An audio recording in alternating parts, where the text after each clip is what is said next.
Hey there, it's Diane Forster. Welcome to I Have Today, the show that inspires, empowers, and educates you through life's transition. We talk about the art of intentional living. I am very excited about my guest today. Her name is Dr. Nina Savelle Rocklin, and she is an extraordinary woman. She's a psychoanalyst, author, and radio host. And our theme for today's show is Break Free from Binge Eating for Good. How would you like to do that? I know I've worked with many of my clients who actually deal with this. And Dr. Nina is an expert. She's way more than that. I'm going to share a little bit more about her background when we bring her up here in just a minute. But this is a very, very important topic, how this is showing up. And, you know, we've heard the expression, it's not what you're eating, it's what's eating you. Dr. Nina is going to go deep into this, where this is coming from, and the power of being a psychoanalyst in doing this work, which I have a few questions for her about that. So she's going to be in the virtual studio with me in just a minute. But before we do that, first, let me tell you where you can find our show. We are streaming live on the E360 television network. If you go to e360.com, that's where our show's home is. But we're also streaming right now live on YouTube, Facebook, LinkedIn, and Twitter at the same time. So that's where you can find the show. And if you prefer to listen to a podcast, we take this show and turn it into a podcast as well. So I Have Today with Diane Forster is what you would search. And then if you want to find out more about me, you can find me on Instagram and the other social platforms at Diane Forster Official. But just search I Have Today with Diane Forster, and you can find the show in multiple places. So if this is your first time here, I want to say welcome. So grateful to have you. And if you've been here before, I want to say welcome back. You mean the world to me. So if you like this content and what we're delivering, feel free to give us a like, a share, a follow, a subscribe. We would really, really appreciate it. It helps us get this work out into the world in a bigger way. So that's where you can find the show. So what's coming up? Before I have my interview with Dr. Nina, I'm gonna tell you what our weekly intention statement is. And then after my interview, please stick around to the end, because I always end every episode with a powerful live mantra meditation to integrate everything that we've talked about on the show that day. So you leave feeling better, more empowered, more inspired, more aligned at the end of the show than you did at the beginning. And so it really anchors it in. So that's what we're doing. So I already said what our theme for the show is, which is break free from binge eating for good. But every single week, we also have a weekly intention statement. And our intention statement this week is, I have today to have a healthy relationship with myself and food. I have today to have a healthy relationship with myself and food.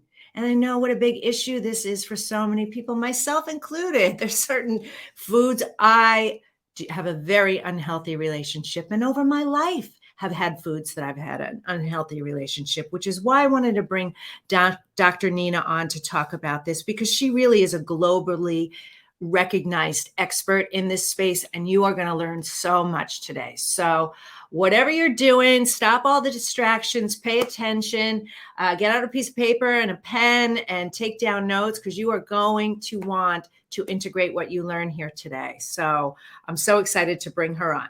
Now back to the intention statement real quick. So why do we do a weekly intention statement? Well, I want to give you an affirmation and intention to focus on for the entire week, because the way we change habits and create new routines and reprogram the subconscious mind is through repetition. So we give you this weekly intention statement, and we create a beautiful graphic that you can find on my Instagram page. Here, this one is already up there.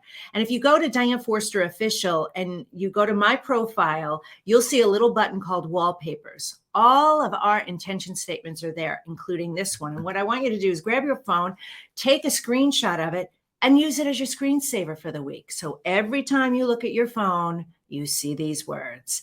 And when you see it, on average, believe it or not, 150 times a day, When you look at this over the course of a week, that's over 1,000 times.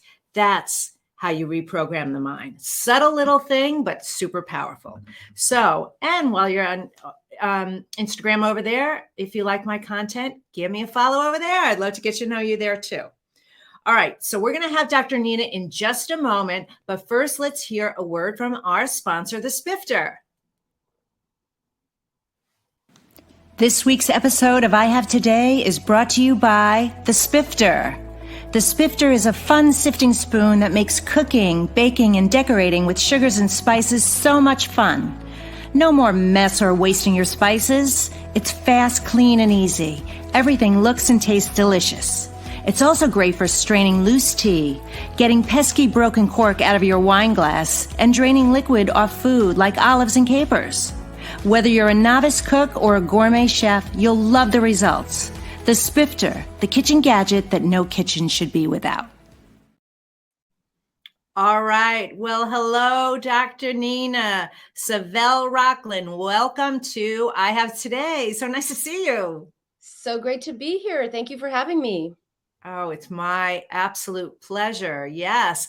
I found you on LinkedIn. I don't know how I found you, but I found you and I said, oh, we definitely need to connect. I love what you're up to. And then we had a conversation. I said, I'd really love to have you on the show and share you with the audience because what you're doing in the world is so incredibly important and powerful. And many, many, many people have a struggle with this. So we want to address binge eating. What is it? Why is it? And what does being a psychoanalyst, the advantage of being a psychoanalyst, and all the other things that you are, which I'm going to read in one moment, have to do with really helping through this? So before we get into our questions, just let me read a little bit more about you. So Dr. Nina is a psychoanalyst, author, and radio host, a globally recognized expert in the field of eating disorders. She's written 4 books and over 50 articles. She also hosts the Dr. Nina Show, Outsmart Emotional Eating on LA Talk Radio. She's the founder of the Binge Cure Method, dedicated to helping people worldwide overcome binge eating and heal their relationship with food. She's also the author of 4 books, The Binge Cure, 7 Steps to Outsmart Emotional Eating, Food for Thought, Perspectives on Eating Disorders, and co-editor of Beyond the Primal Addiction and the upcoming Food Matters. You are such a busy lady. Look at all that you've done. Oh, you've been featured all over. LA Times, Good Housekeeping, Prevention, and the Dr. Drew podcast. Wow. So, Dr. Nina, this is amazing. So my first question to you is what's your story? How did you become an expert in this? And I'm certain there's a backstory with it. Yeah. Oh, there's a backstory.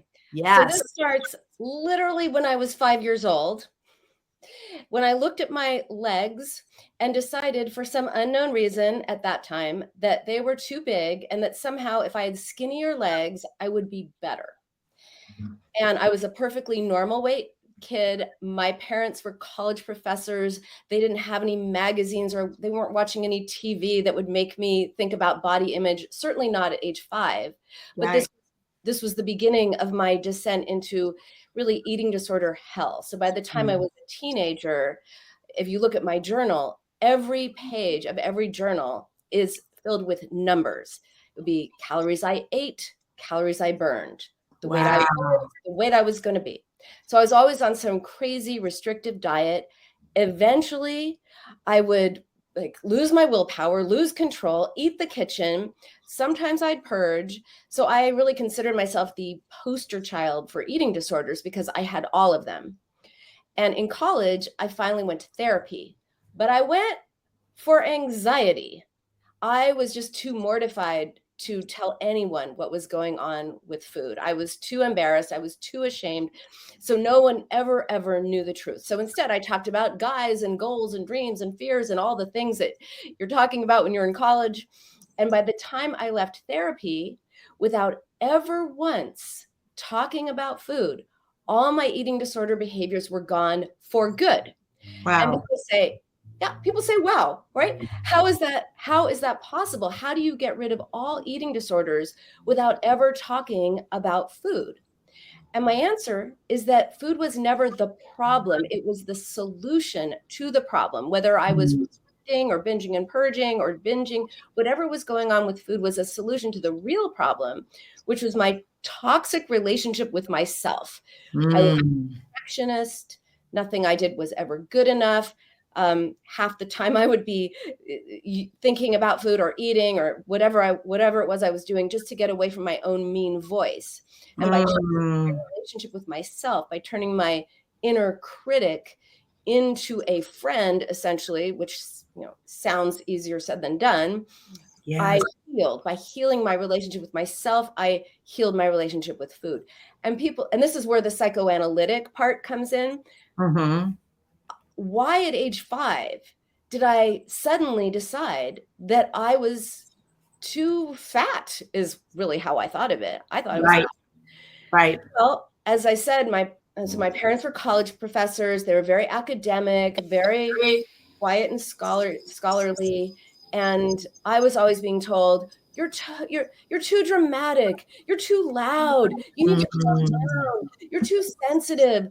You're too much was the message that I was given. And my 5-year-old mind turned that into something rather concrete. I was too much.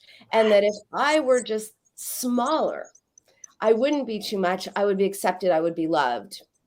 And so that shows the power of psychology when it comes to really healing from binge eating disorder for good, which is possible. It is curable. It is not about willpower. It is not about control. It is not even about food. It's something is eating at you that may or may not be in your conscious awareness.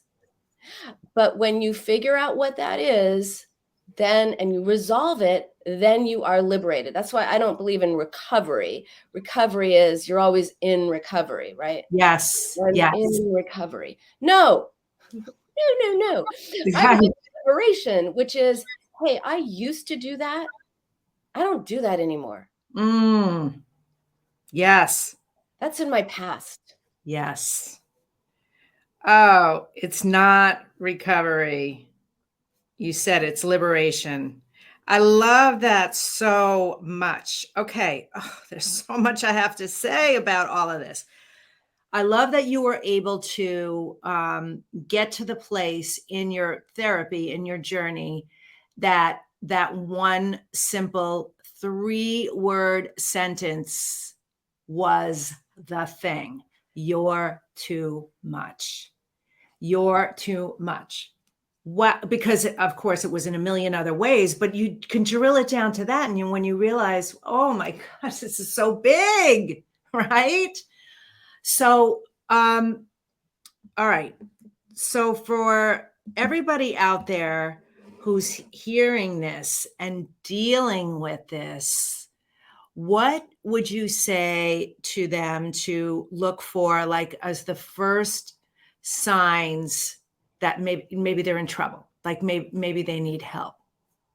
Well, the word binging is used in so many different ways. Some people will say, oh, I totally binge. I ate 4 cookies. Someone else will say, I totally binge. I ate 40 cookies. Now, technically, 4 cookies is not a binge. A binge is when you eat an extraordinary amount of food in a short period of time. You are filled with remorse and guilt and shame because of it.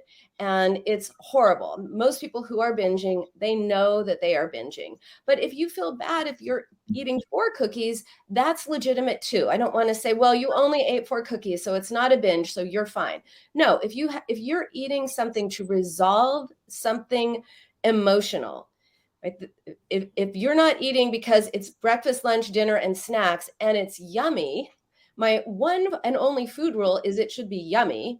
If you're on the diet binge cycle, if you know you have a disturbance in your relationship with food, it needs your attention.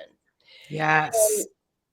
And what I would say is, don't focus on what you are eating, because what you are eating, again, as in my case, is not the problem.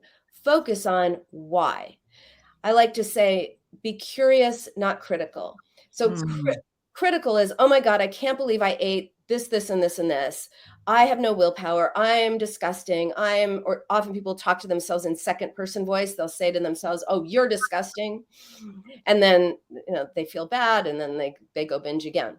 So don't focus on what you're eating. Focus on why. And a lot of times we get so quick.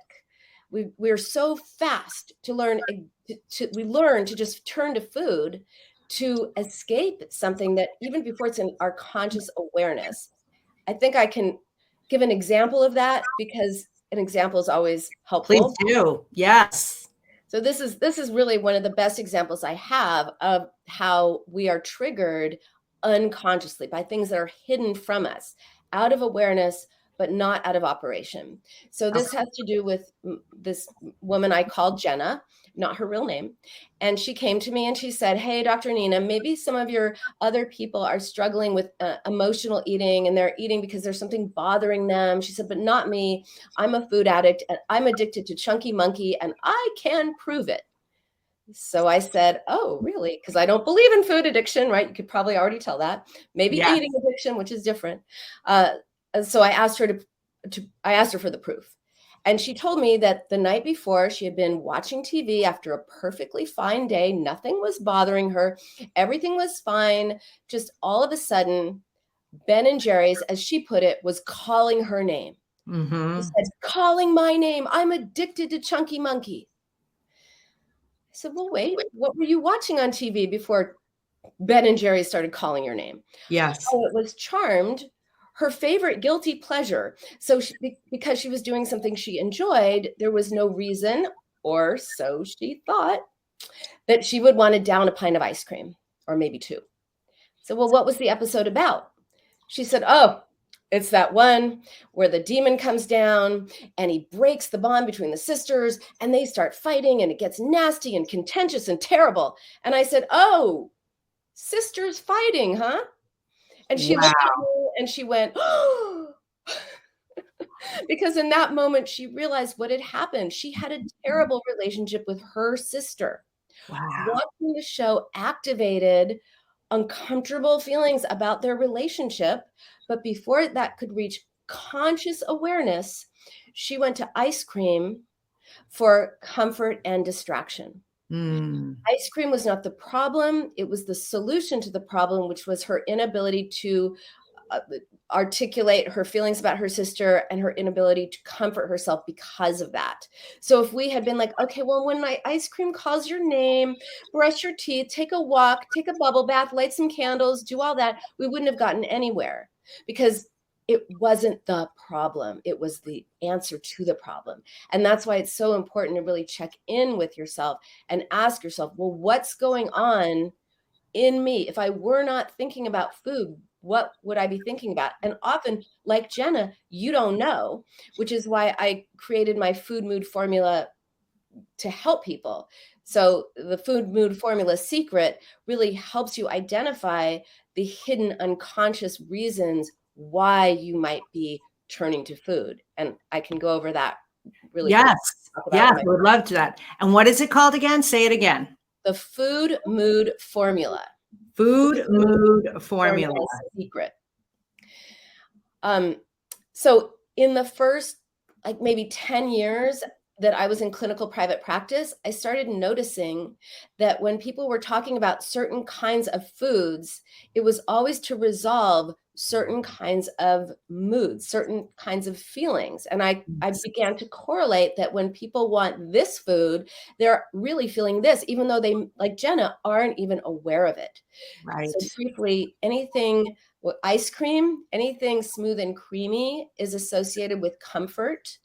And if that is your thing, then you want to find new ways of comforting yourself that don't involve ice cream or food or anything, comfort words. Usually the way we comfort other people when our friends are upset or our kids are upset, we don't say, oh, I know just what to do. Here's some ice cream. Right. Talk to our friends, right? Yes. A second category is things like bread, cake, burgers, muffins, pizza, pasta, anything that is taking up space within us. kind of bulky foods that take Oh, space. And they are correlated with a void inside, loneliness, emptiness, something like that. So if those are your go-to foods, then you want to look at, well, what are the holes in your soul, in your life? And then find new ways to fill them. Then there's crunchy. So anything that makes us bite down hard, whether it's, chips or pretzels or nuts or anything like that. I have a client who says, "Oh, I realized why I was eating pistachio nuts." She said they're pistachio nuts. I love that. Yeah, they are associated with some form of anger. So frustration, annoyance, irritation, rage. As women, we are often socialized to not be angry. No, it's not nice. It's not ladylike. It's not proper. It's not good to be angry, just as men are socialized to never feel anything vulnerable. So what happens is we take that anger out on ourselves. Oh my God, I can't believe how much I weigh. I can't believe I ate that. We have no problem getting mad at ourselves. Now, one question I get a lot is, but what about chocolate? Yes. What about chocolate? Okay, so some of us only like chocolate with creamy centers or milk chocolate. Yes. The creamy. Others only will have a dark chocolate, which has a crunch, or chocolate with nuts has a crunch. So chocolate really goes along with the formula. And additionally, if you like candy or something that's not chocolate, maybe you want to look at the sweetness that's missing from your life, not the literal sweetness of sugar, but the sweetness of connection and fulfillment and love.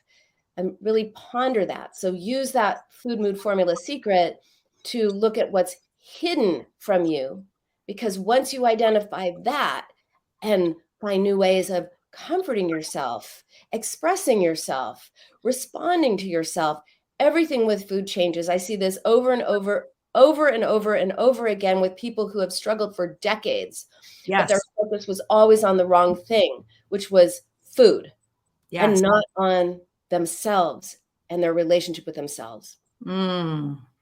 So how do you start to do that? Focus on yourself. Let's just say this is totally hypothetical, but I'm middle of the night, get up and have, Oreos and milk. Like it's a sweet, it's a crunch, it's a creamy, it's kind of it's the comfort and the anger together. I'm totally making this up. Like what should I be looking at and asking myself?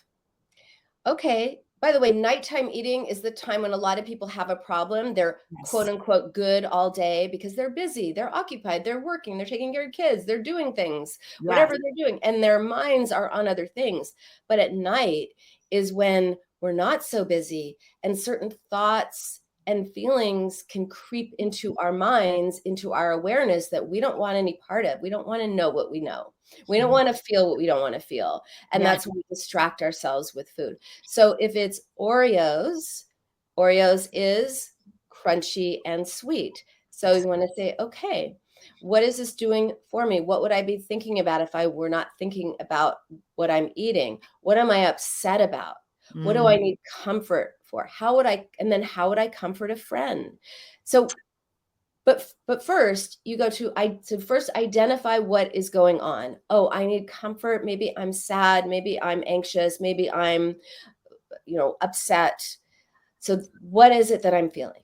Then it's to give expression to that. Oh, it's because of this. Here are the 5 or 10 or 1, whatever the reason is that you feel that way, with words. And you express it. I feel this because of this. I need comfort because I'm sad. I'm disconnected. I don't have fulfilling relationships, or they're whatever it is. Yeah. You give it a voice, and then you have to comfort yourself. And here's where people go wrong. So I'm really I love acronyms.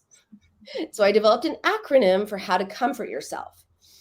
And it's called, you need to vary, VARY, vary your response to yourself. Validate, acknowledge, and reassure yourself. The U stands for you. Where most people go wrong is they go right to the reassurance, and they do it in a dismissive way. often. Oh, but it could be worse. Oh, but look on the bright side. Oh, all of those things. Yes. That's not helpful. No. First, you've got to validate, yes, this is upsetting. Yes, this hurts. Of course I feel this way. How could I not? And then you give yourself that reassurance, as long as it's not dismissive. Encourage yourself.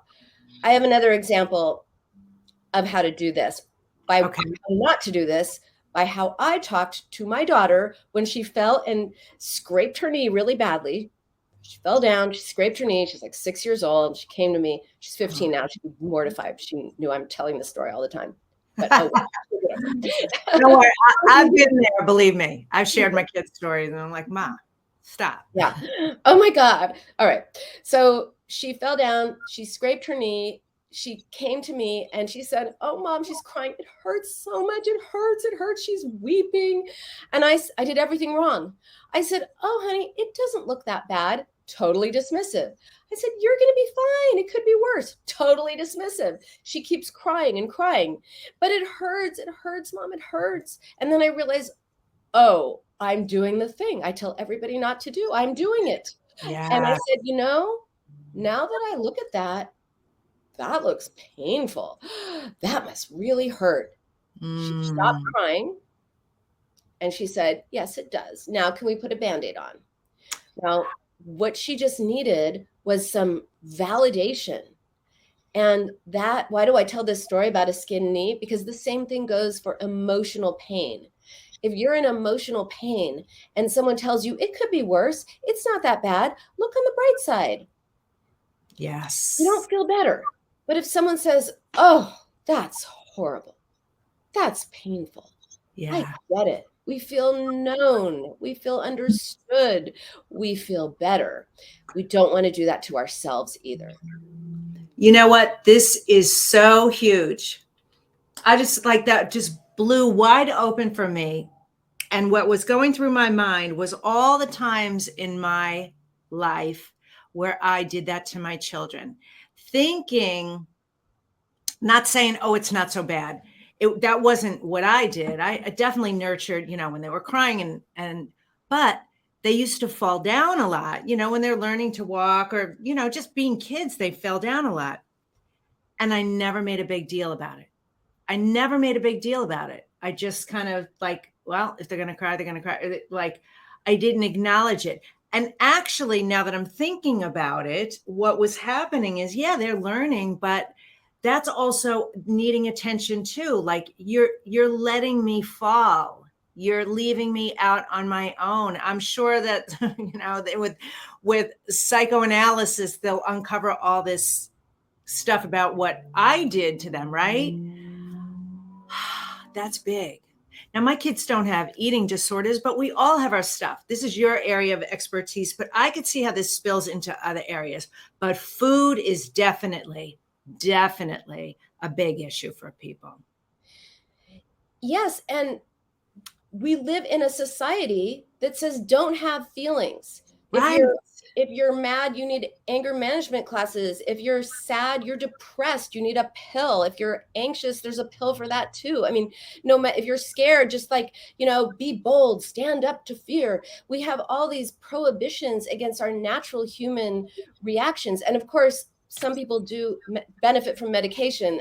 I'm just talking about the natural human emotions that keep us connected to ourselves and to each other. And when we do not have a way to acknowledge them, process them, we use food or some other way to cope. I co-edited a book called Beyond the Primal Addiction. Yes. It's somewhere behind me, maybe. And the premise of this book is that all of these quote unquote addictions are just maladaptive coping mechanisms. It's a way for us to cope with these feelings, which are just reactions to situations. They are not character flaws. It's a way of coping in the world. And so also, why food? So one person actually said this to me. She said, and she was serious, which is the scariest part about it. She said, why can't I be addicted to meth? At least I'd be skinny. And she was serious. Oh. So what I told her and what I will tell you is that why food, our first experience of connecting with another person, being held, like you see a baby, they're held in a parent's arms, they're cradled, they're safe, they're warm, they're cozy. They feel like a blissful state of connection with a parent as they're being fed. So in our unconscious minds, we connect food with relationship. And that's why in our culture, we talk about comfort food. No, it's a wish to be comforted by someone else. We use all kinds of language like hungry for love, starving for attention. We talk about satisfying, fulfilling relationships. We use so many words that really connect that relationship between food and people. So if people are unreliable, unpredictable, and unavailable, which they often are, of course, food, which represents people, it's available, it's reliable, it's predictable. And often we have a relationship with food instead of with people. Or if we're lonely, we symbolically fill the void with food. Or we eat until we're in pain. So we convert emotional pain to physical pain. Yes, that is big. Yes, what's the symbolism of the behavior? Not what are you doing with food, but why? What's it doing for you? What's it expressing? Yes. Yes. This is, oh my gosh, so big. I mean, I've just taken pages and pages of notes, and light bulbs are going off in my head. And I've certainly had my share of, and have, certain foods. I wouldn't say I'm definitely not a binger, but I definitely at times consume more than I should, trying to fill a hole. I'm certain of it. I'm certain that's what it is. And wine too. Wine is filling a whole big hole, right? Yeah, let's not analyze me. Not today. So when you say food represents people, is there a way to, diagnose? I mean, in psychology, let's just call it what it is. It's either the mother or the father. I'm not saying that's truth or right. I'm just saying most of the times it's like, whose love did you seek more, your mother's or your father's? Do you find any patterns or, similarities in that scenario? Like, does it lean one way or the other with the certain foods, like the categories you gave? Well, that's more like a, seeking fatherly love or seeking motherly love. Is there any sort of patterns like that? No, but you ask a good question, which essentially is how does the past inform the present? One thing that I see consistent in everybody that I've ever treated, and I treat men and women, I treat people from their 20s through 70s. Most of them are in their 40s, 50s, 60s. They've struggled for decades. Yes. The one thing that everybody has in common from all genders, all backgrounds, all over the world, is a lack of ability to self-soothe.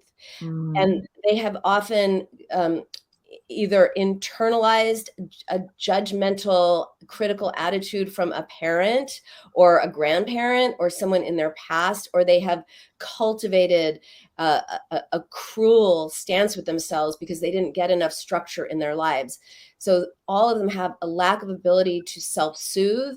They're mean to themselves. They're vicious. How do you know if you're vicious? If you talk to yourself in second person, like the person who said she said every day she gets up, she looks in the mirror in the bathroom and she says to her reflection, "You're disgusting." Oh, you're disgusting. Goodness. And whose eyes is she looking at herself through? Right? Someone looked at her. In her case, someone looked at her with disgust.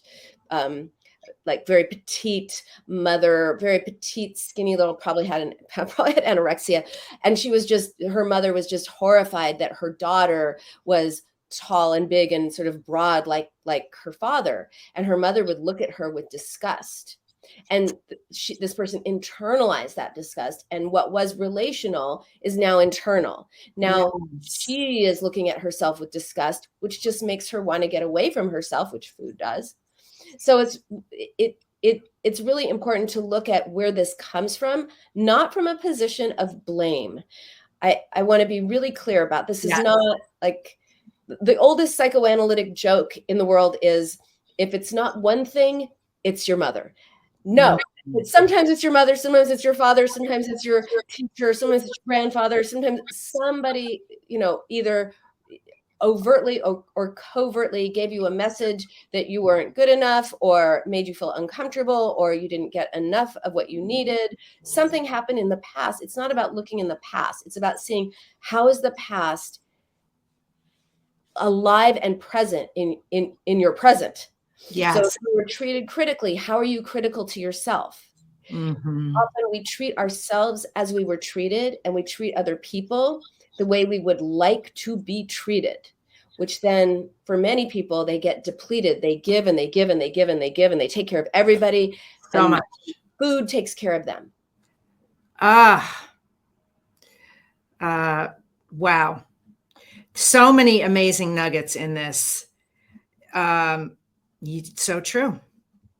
We act like the love we seek. We act in our love language, not to bring in that whole thing, but that's how we do behave, right? So there's so much of that.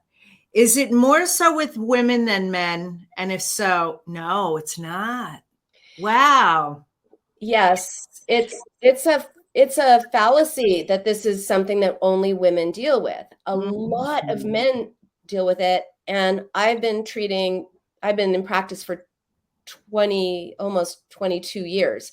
And since the beginning of when I started, and I specialize in eating disorders from the beginning, and I would have guys come to me and they'd say, I think I know this is something that only women deal with, or girls, but like, what's wrong with me? And now there are many, many, many men coming out and talking about this. This is a human issue, because Wow. if we don't know how to cope, men aren't any better than women. This is just, they're just not talking about it as much, but it's Yes. very prevalent.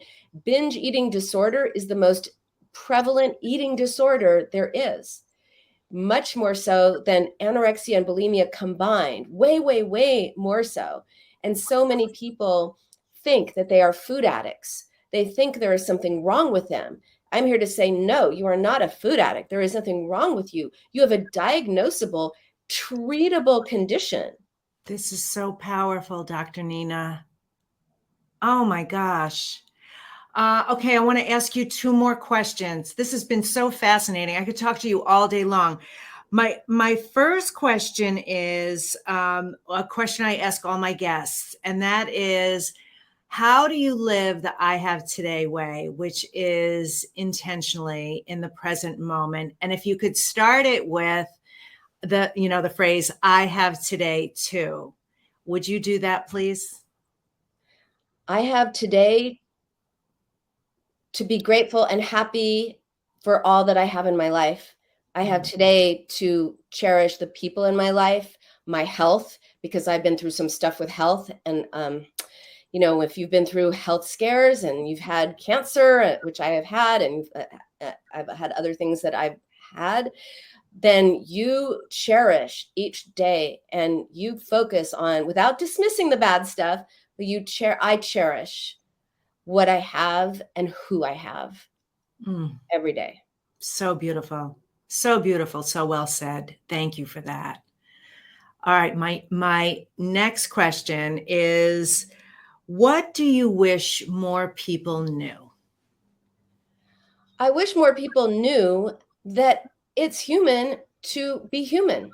It's I human love to that. have feelings. It's human to have reactions to situations that happen. It doesn't make you a bad person. It doesn't make you an angry person to be angry. It makes you a person who's angry. It doesn't make you a depressed person to be sad. It makes you a person who's sad, or a person who's depressed. And that the more that you can acknowledge and pay attention to what's going on with you, actually the only way to make feelings go away is to feel them. As Yes. counterintuitive as it sounds, I wish people knew that it's healthy and human to just respond to ourselves and pay attention to ourselves. Our feelings are a sign that something's going on with us. They need our attention, not our condemnation.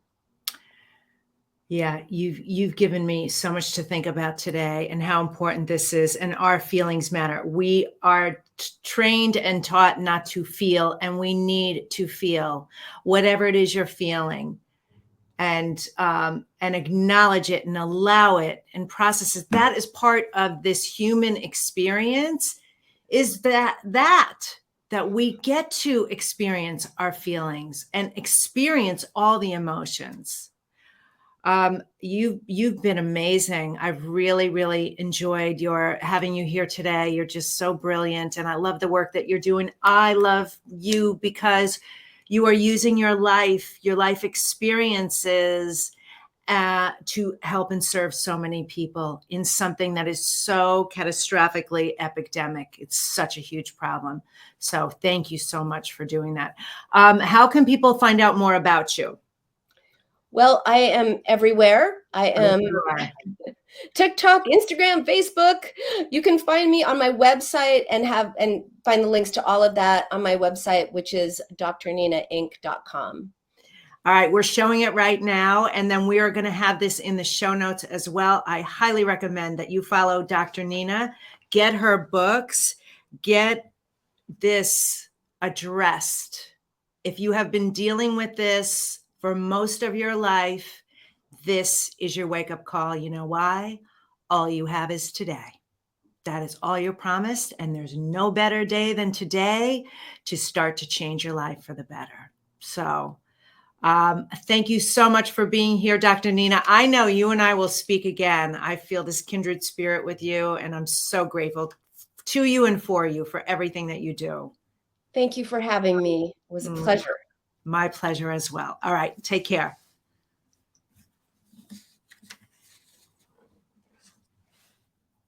Oh, she was epic. Amazing woman.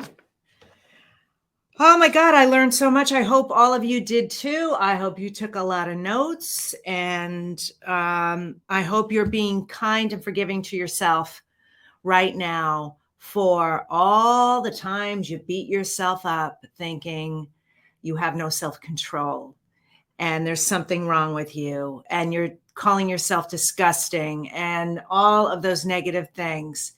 Isn't it nice to know that that's just not true? And all it is suppressed feelings and emotions, and that this is so curable, so curable. It's incredible.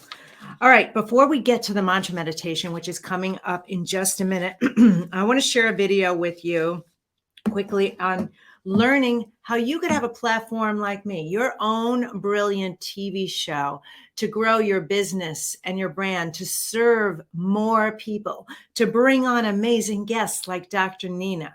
So take a look and a listen at this right now. We'll be right back. Hey there. Do you want to become a TV host and earn 5, 6, even 7 figures in your business, even if you have no experience? Listen, if you're a woman professional and entrepreneur and you help women solve a major life or business challenge with the work that you do, then this is for you. If that's not you, feel free to click skip. But if that is you, then pay very close attention, because what I'm about to share in this video has the power to transform your life and your career. Hi, I'm Diane Forster. After 20 years at ABC TV and hosting my own TV show for the last 5 years, I've made millions of dollars in my career, won multiple awards, appear all over national media and big stages, all because I have a TV show. I'm not spending all day doing marketing strategies that just don't work. I'm using the power of one brilliant TV show to do the work for me, and I'm teaching my clients how to do it. Now, the strategy works so well, we've been able to quickly help women just like you launch their own brilliant TV shows, streamline their marketing efforts, and generate more income and impact. So here's what I want you to do. I want you to check out this presentation right now. Just click the link below under this video. You'll be taken to this sign-up page where you get a 24-hour pass to watch the presentation. Now take a look at Alexis Johnson. She was struggling with her marketing and in her business on how to effectively reach her right market. She put these strategies into place and launched her first show in just 30 days. Not only that, she generated $25,000 in revenue before she even launched. Now here's Megan Benson. She was also struggling with trying to be too many places and was getting nowhere. And she had no experience in TV at all. She followed the strategies, and her new game show, Get in the Game, is premiering on ABC in Santa Barbara. So again, click the link and go to the sign-up page for your 24-hour pass. Then sit down, get something to take notes with, and watch this masterclass because this has the power to change your life. Now, it doesn't matter what niche you're in. You absolutely can and should have a TV show. This works for you, even if you have no experience, or you don't have a lot of time, or you don't even know how to start. You need to click this link now and learn how TV hosting can totally change your career and life. Click the link, sign up, and I'll see you there. All right, so here's your chance to learn more. Go to tvstarhost.com, tvstarhost.com, and tune into my masterclass for free while it's available. All right. Okay, great. Well, this has been an epic show. It's really been extraordinary learning all this. I have so many notes, and what we're going to do right now is we're going to anchor in everything that we learned from Dr. Nina today about breaking free from binge eating for good. How would that feel? So what I'm going to ask you to do is, if you're driving, obviously you can't close your eyes. For everybody else, stop what you're doing, like put other devices down just for a couple of minutes, just a few minutes with me. Let's do this together. And what we're going to do is you're going to have your feet flat on the floor, your hands on your lap. You can keep them face down if you feel grounded, or turn them up to receive more energy. And what we're going to do is we're going to do 2 rounds of breaths. The first breath, we're breathing in for the count of 4 through your nose and pull it all the way down to your tailbone, which is where your root chakra is. Then we're going to hold it for the count of 8. And as you're counting, I want you to send energy to all 8 of your chakras, which is your root chakra, your sacral chakra, your solar plexus, your heart, your throat, your third eye, your crown, and then your soul star, which is about a foot above your head. It's a very important one. The color we send there is white. And so when you're doing that, what you're doing is sending energy to all your energy centers, your chakras that are connected to everything in your body. It is extremely healing. So send that energy there. Then you're going to blow out for 8 seconds, like blowing out birthday candles, like really hard.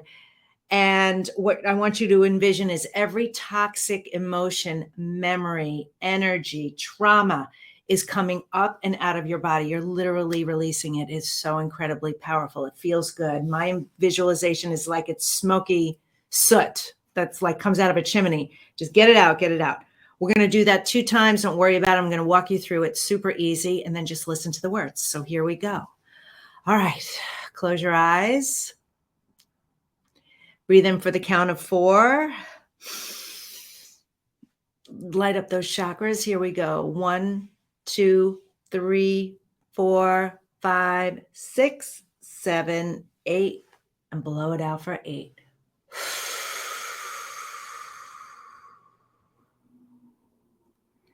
Do it again. Here we go. Breathe in for 4.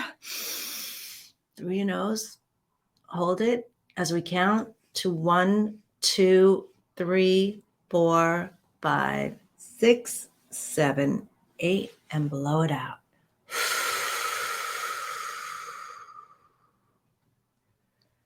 I have today to love my life.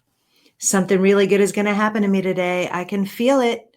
Miracles, big and small. I notice them all. Yes, yes, yes. Thank you.